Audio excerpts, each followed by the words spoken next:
des déserts culturels qui sont, et nous avons eu, Monsieur le Ministre, l'occasion lors d'une réunion de la Fédération des villes moyennes autour de la question du patrimoine,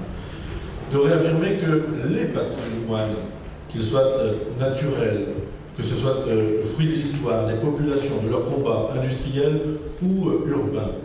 ce patrimoine qui est la richesse de notre pays dans la diversité des territoires a besoin à la fois d'un écho de ces grands équipements culturels, bien sûr, et également d'être terre d'accueil de toute cette fascination que peut représenter notamment le Centre Pompidou sur la place portuaire, face à la mer, avec comme thème la couleur, sur la côte d'Opale, les couleurs d'Opale. Ce sont là des thèmes qui font vibrer, des thèmes qui amènent à l'évasion, à la réflexion et surtout à la découverte pour tous ces jeunes qui auront cette chance qui leur est offerte de pouvoir comprendre, interpréter et rêver. Le Centre Pompidou fait étape à Boulogne-sur-Mer et c'est une réalisation, un projet qui prend corps aujourd'hui et qui conjugue beaucoup de vertus. D'abord, la vertu de pouvoir rendre accessible l'interprétation d'œuvres majeures de l'art contemporain. Le fait que le Centre Pompidou prenne ses quartiers à Boulogne-sur-Mer pendant plusieurs mois et permette aux jeunes et aux moins jeunes d'avoir une interprétation intellectuelle de ce que représente l'art contemporain dans la construction culturelle. Mais aussi c'est l'hommage des territoires aux grands instruments culturels.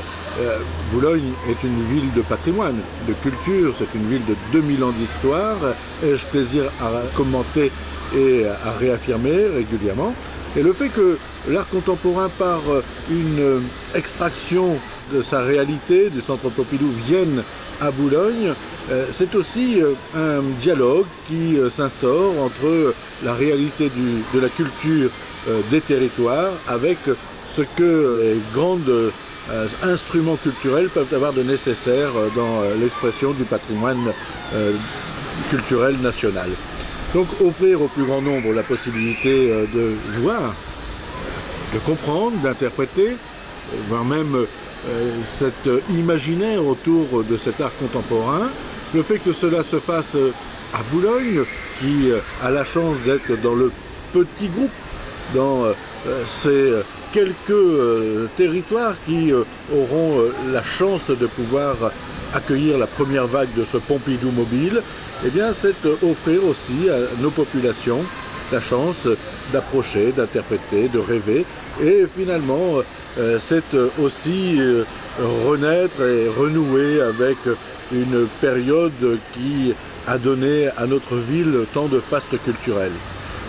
En terre d'Opale, les couleurs, la couleur est le cœur du message qui doit être délivré et interprété par le Pompidou mobile, que les couleurs d'Opale se conjuguent avec